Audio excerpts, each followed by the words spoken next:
Hello everyone, स्वागत है आपका करंट बूस्टर सीरीज में for PT 2021 BPSC examination. Okay, यानी कि 67th बीपीएससी एग्जामिनेशन 2021 जो होनी है पीटी की, उसके लिए ये करंट बूस्टर सीरीज चलाए जा रहे हैं। और इसके पहले हमने फर्स्ट पार्ट को कवर किया था, ये हमारा सेकेंड पार्ट है, यानी कि दूसरा वीडियो है। ठीक है, अगर अभी तक आपने पहले वाले वीडियो को नहीं देखा है तो प्लीज़ ज़रूर जाकर देखिए। ओके, तो इस वीडियो में हम 20 क्वेश्चंस को कवर करेंगे, जिसको हम T2020 सीरीज भी कहते हैं। तो 20 क्वेश्चन इसमें कवर किए जाएंगे। ओके, तो लेट्स स्टार्ट। तो फर्स्ट क्वेश्चन आपके स्क्रीन के ऊपर दिख रहा होगा। तो वीडियो ब्लॉगिंग प्रतियोगिता का नाम क्या है? वो वीडियो ब्लॉगिंग प्रतियोगिता का नाम क्या है जो अंतर्राष्ट्रीय योग दिवस से जुड़ा हुआ है, जिसे हाल ही में घोषित किया गया था। ठीक है, तो वो जो वीडियो ब्लॉगिंग प्रतियोगिता है उसका नाम है माई लाइफ माई योगा। क्या नाम है? My life my yoga. My life my yoga ये वीडियो ब्लॉगिंग प्रतियोगिता था जो अंतर्राष्ट्रीय योग दिवस से जुड़ा हुआ है। ठीक है, आपको ये भी मालूम होनी चाहिए कि 2020 का जो थीम है अंतर्राष्ट्रीय योग दिवस का, 2020 का जो विषय है वो है yoga at home and yoga with family. क्या है? Yoga at home and yoga with family. याद रहेगी, my life my yoga and theme क्या है? Yoga at home and yoga with family. Next question है, कौन सा स्थान मूल रूप से 47वें यानी कि 47th G7 शिखर सम्मेलन 2020 के लिए निर्धारित किया गया था, जिसे कोविड-19 महामारी के कारण स्थगित कर दिया गया। ओके, तो ये जो स्थान था जो निर्धारित किया गया था G7 शिखर सम्मेलन के लिए 2020 का, वो था अमेरिका। क्या था? अमेरिका, यानी कि अमेरिका इसका राइट आंसर होगा, जो कि कोविड-19 महामारी के चलते ये जो सम्मेलन होनी थी उसको स्थगित कर दिया गया। ठीक है, तो अगला ये कब होगा, यानी कि 2021 का जो सम्मेलन होना है G7 शिखर सम्मेलन का, वो कहाँ होगा इसके बारे में भी हम लोग जान लेते हैं, लेकिन उसको भी हम एक क्वेश्चन के रूप में ही देख लेते हैं। तो 47th G7 शिखर सम्मेलन 2021 के लिए निर्धारित किया गया स्थान क्या है? तो 47वें जो G7 शिखर सम्मेलन 2021 होना है वो किस स्थान पे होगा? तो इसका right answer option D, UK, United kingdom. Okay, UK में ये G7 शिखर सम्मेलन 2021 होना है। अगला क्वेश्चन है, किस राज्य ने मिशन फतेह के तहत कोविड-19 महामारी के बारे में जागरूकता फैलाने के लिए 1 महीने की लंबी अभियान लॉन्च किया है? ओके, कोविड-19 महामारी के लिए जागरूकता फैलाने के लिए एक अभियान लॉन्च किया गया है जो 1 महीना लंबा चलेगा। तो उस मिशन का नाम है मिशन फतेह। ये किस राज्य से संबंधित है? तो पंजाब। क्या है इसका राइट आंसर? पंजाब, यानी कि मिशन फतेह जो एक अभियान है वो पंजाब राज्य से संबंधित है। ओके, नेक्स्ट क्वेश्चन, चीन को किस रोग से संबंधित चिंताओं के बाद चीन से सुअर का मांस से संबंधित आयात पर प्रतिबंध लगाया है? तो इसका राइट आंसर ऑप्शन बी, अफ्रीकी स्वाइन बुखार। जी हाँ, कोरोना के बाद अफ्रीकी स्वाइन बुखार का डर के कारण लोगों ने सुअर का मांस आयात करना बंद कर दिया है। ठीक है, तो क्या नाम है? अफ्रीकी स्वाइन बुखार। नेक्स्ट क्वेश्चन है, कौन सा वैश्विक संगठन ने कोविड-19 टेक्नोलॉजी एक्सेस पूल, बोले तो सी टैप नामक एक नई पहल की शुरुआत की है? इसका राइट आंसर है ऑप्शन ए, विश्व स्वास्थ्य संगठन। जी हाँ, WHO ने कोविड-19 टेक्नोलॉजी एक्सेस पूल नामक एक नई पहल की शुरुआत की गई है। ठीक है, की है। क्या नाम है? टेक्नोलॉजी एक्सेस पूल, सी टैप। ठीक है, सी टैप इनिशिएटिव किससे संबंधित है? तो WHO से। ठीक है, यानी WHO ने सी टैप नामक एक पहल की शुरुआत की है।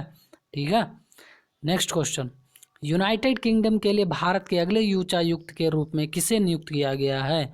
जो अगला जो उच्चायुक्त है कहाँ के लिए? यूनाइटेड किंगडम में जो हमारा उच्चायुक्त है, उच्च आयुक्त जो है, वो उनका नाम क्या है जिसको हाल ही में अपॉइंट किया गया है? तो गायत्री आई कुमार। क्या नाम है? गायत्री आई कुमार को यूनाइटेड किंगडम का उच्चायुक्त नियुक्त किया गया है भारत के द्वारा। नेक्स्ट क्वेश्चन, अम्बराना नदी जो हाल ही में समाचार में देखी गई थी वह किस देश में स्थित है? इसका राइट आंसर है रूस। जी हाँ, अम्बराना नदी रूस से संबंधित है। नेक्स्ट क्वेश्चन, कुशाल पालसी जो हाल ही में समाचारों में देखा गया था किस लोकप्रिय फर्म से जुड़ा है? तो इसका राइट आंसर है डीएलएफ। Okay, DLF. डीएलएफ क्या है? ये एक रियल एस्टेट फर्म है, ठीक है, यानी कि कंस्ट्रक्शन वगैरह रियल एस्टेट एक फर्म है डीएलएफ, जिसके ये कभी कुशाल पालसी चेयरमैन हुआ करते थे, ठीक है। वर्तमान में अभी कोई और है, लेकिन ये कुशाल पालसी इसके कभी चेयरमैन हुआ करते थे। तो ये इसी से जुड़े हुए हैं। यानी कि अगर आपसे पूछा है कुशाल पालसी वो किस फर्म से जुड़े थे, तो डीएलएफ, ठीक है, जो कि एक रियल एस्टेट फर्म है। नेक्स्ट क्वेश्चन है, वो कौन सा वर्ष है जो भारतीय रेलवे में सबसे सुरक्षित वर्ष था, जिसमें पहली बार शून्य यात्री मृत्यु दर थी? यानी कि सबसे सुरक्षित आज तक का जो रेलवे का जो सुरक्षित वर्ष रहा है वो कौन सा है, जिसमें कि यात्रियों की बिल्कुल भी मृत्यु नहीं हुई है? तो वो था 2019 एंड 20। क्या 2019-20 को भारतीय रेलवे में सबसे सुरक्षित वर्ष कहा जाता है? 2019-20 को भारतीय रेलवे में सबसे सुरक्षित वर्ष कहा जाता है। अगला क्वेश्चन है, तिजानी मोहम्मद बंदे की अध्यक्षता में कौन सा वैश्विक संगठन है? तो इसका राइट आंसर है संयुक्त राष्ट्र। जी हाँ, संयुक्त राष्ट्र के अध्यक्ष कौन है? तिजानी मोहम्मद बंदे। तिजानी मोहम्मद बंदे संयुक्त राष्ट्र के अध्यक्ष हैं। नेक्स्ट क्वेश्चन, केंद्रीय अप्रत्यक्ष कर और सीमा शुल्क बोर्ड द्वारा शुरू किए गए फेसलेस मूल्यांकन कार्यक्रम का नाम क्या है? फेसलेस मूल्यांकन, क्या फेसलेस मूल्यांकन? तो हाल ही में केंद्रीय अप्रत्यक्ष कर और सीमा शुल्क बोर्ड के द्वारा एक कार्यक्रम लॉन्च किया गया है फेसलेस मूल्यांकन। तो वो उसका नाम क्या है? तो उसका नाम है तुरंत सीमा शुल्क। उसको इंग्लिश में कहते हैं क्या? तुरंत कस्टम्स, ठीक है। यानी कि आप देखते होंगे जितने भी भारत में बंदरगाह हैं, पोर्ट्स हैं, उन पे जो भी क्या बोलते हैं, जहाँ शिप्स वगैरह आते हैं अपने प्रोडक्ट्स लेके, सामान लेके, तो उनके लिए उनको क्या बोलते हैं, मूल्यांकन कराना पड़ता है, यानी कि एंट्री से पहले उनको जांच कराना पड़ता है। तो इस सरकार ने कुछ ऐसा व्यवस्था किया है कि फेसलेस मूल्यांकन किया जाएगा। उसका नाम है कस्टम, तुरंत कस्टम, ठीक है। चलिए, किसके द्वारा शुरू किया गया है? तो ये केंद्रीय अप्रत्यक्ष कर और सीमा शुल्क बोर्ड के द्वारा शुरू किया गया है।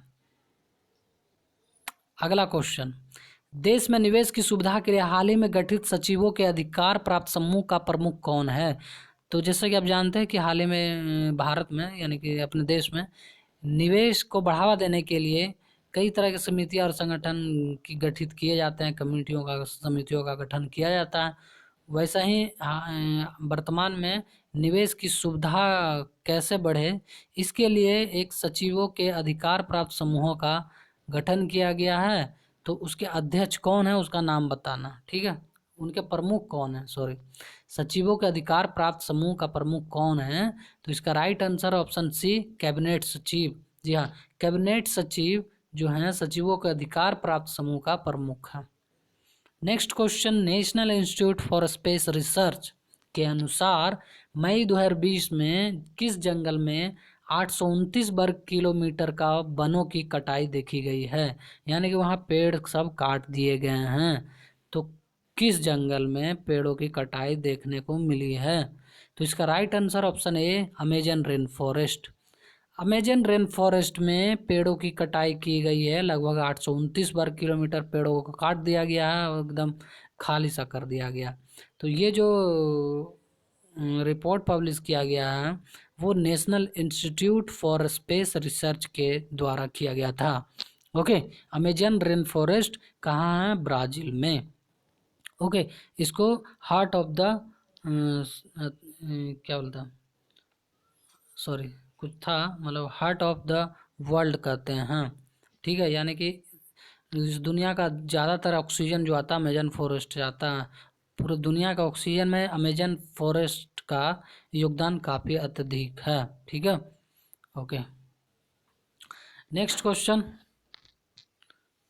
अंतर्राष्ट्रीय अल्बिनिज्म जागरूकता दिवस का विषय क्या है? अंतर्राष्ट्रीय अल्बिनिज्म जागरूकता दिवस का विषय है मेड टू साइन। क्या है? मेड टू साइन, यानी कि इसका right answer option A, made to sign. Okay, अंतर्राष्ट्रीय अल्बिनिज्म जागरूकता दिवस का विषय है मेड टू साइन। अल्बिनिज्म क्या है? अल्बिनिज्म एक तरह का डिजीज है जिसमें कि कभी देखते होंगे कोई ऐसे पर्सन या व्यक्ति को जिनके पूरा शरीर पूरा वाइट वाइट रहता है जिनका, ठीक है, मतलब उनका जो शरीर का जो त्वचा रहती है वो पूरा सफ़ेद रहती है। इनफैक्ट उनका जो आईब्रो है, ये वो सब जो बाल हैं, पुतलियाँ हैं, वो सारे गायब रहते हैं, पूरा वाइट रहते हैं, ठीक है। उनको कभी कभी देखने में कठिनाइयाँ होती हैं, उनका आँख भी नहीं खुलता है, ठीक है।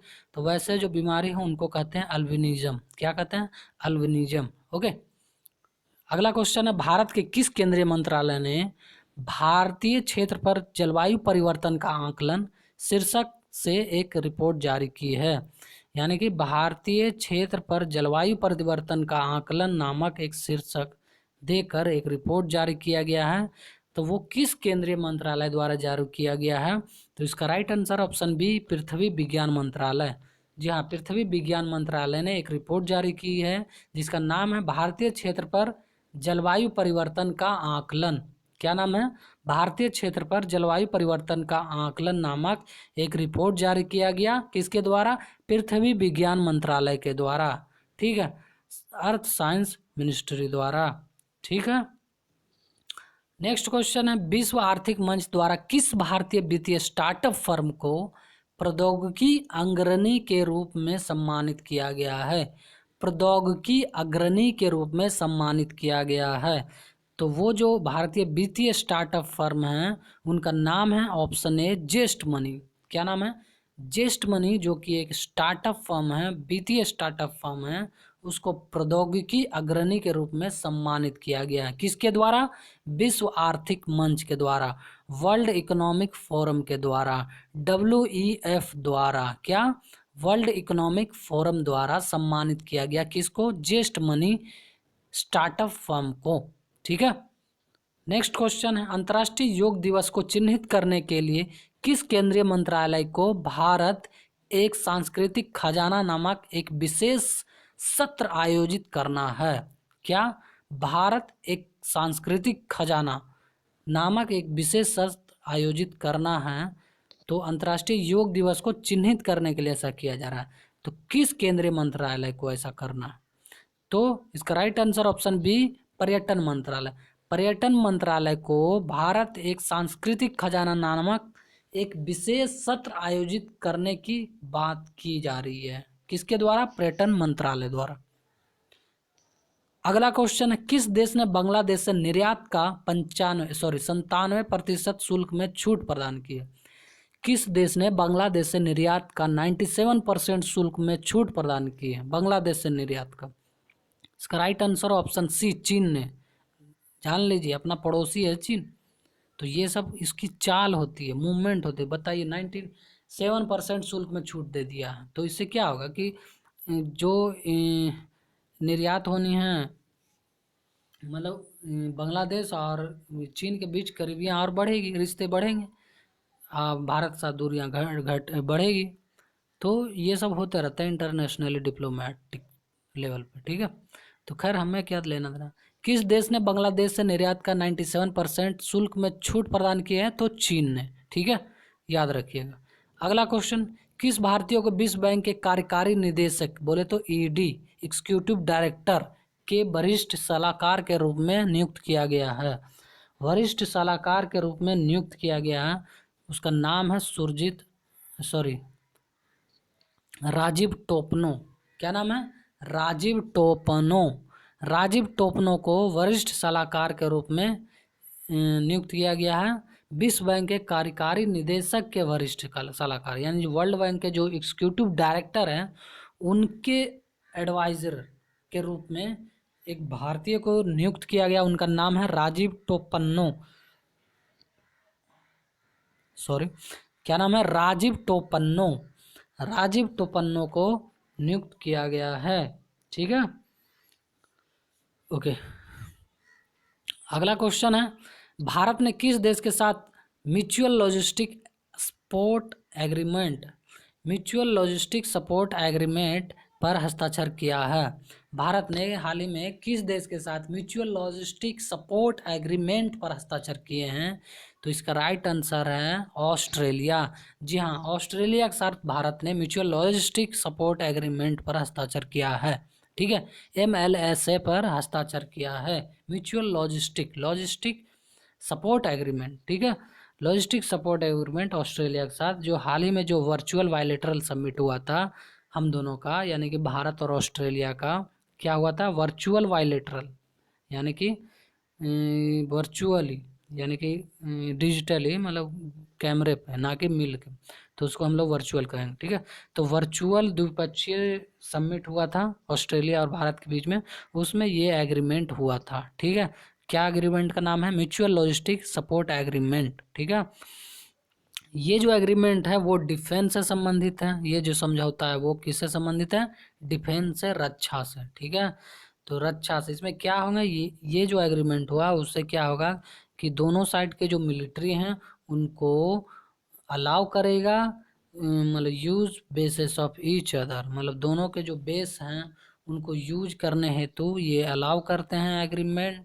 ठीक है, फॉर रिपेयर, रिफिलिंग वगैरह वगैरह, मतलब बेसिकली मिलिट्री का जो वेपन होता है उसके रिपेयरिंग के लिए कभी ज़रूरत हो गई तो वहाँ पे लोग कर सकते हैं, जैसे शिप वगैरह ये सब, नेवी वूवी। ठीक है, तो इसके लिए हम लोगों ने क्या किए हैं कि मतलब मिलिट्री को ये अलाउ करेगा, दोनों साइड के मिलिट्री को, कि आप रिपेयरिंग से संबंधित अगर कुछ हो जाती है, दिखते हैं रिफिलिंग वगैरह या जो भी तेल उल ख़त्म, तो उसमें हम सपोर्ट करेंगे। ठीक है, तो ये समझौता हुआ है भारत और ऑस्ट्रेलिया के बीच में। इसके पहले भी अन्य देशों के साथ हमारे इसी तरह के समझौते हुए थे, उनमें हम शामिल है, जैसे कि US, फ्रांस, सिंगापुर। ठीक है, अमेरिका, सिंगापुर, फ्रांस, क्या नाम है? अमेरिका, सिंगापुर, फ्रांस, और एगो अभी नया ऐड हो गया ऑस्ट्रेलिया। ठीक है, तो टोटल 4 हो गया। याद रखिएगा, ये चारों के साथ हमारा जो है म्यूचुअल लॉजिस्टिक सपोर्ट एग्रीमेंट हो गया है। ठीक है, अगला क्वेश्चन है, उष्ण कटिबंधीय तूफान का क्या नाम है जो मैक्सिको की दक्षिणी खाड़ी में बना है? मैक्सिको की दक्षिणी खाड़ी में जो तूफान आए थे वो एक उष्ण कटिबंधीय तूफान थे, उनका नाम क्या है? तो उसका नाम था क्रिस्टोबल। क्या नाम था? क्रिस्टोबल।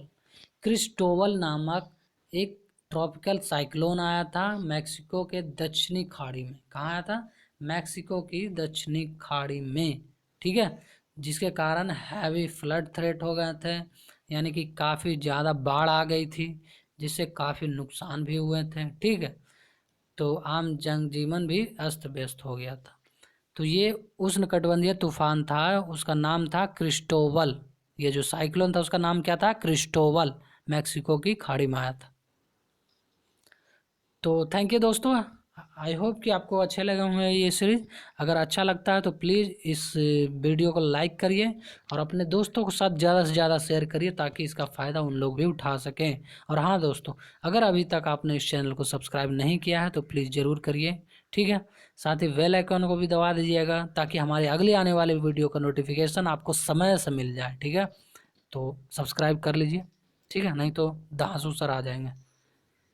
ठीक है, चलिए फिर, have a nice day and bye bye, tata. तब तक के लिए जय हिंद, पढ़ते रहिए। थैंक यू दोस्तों।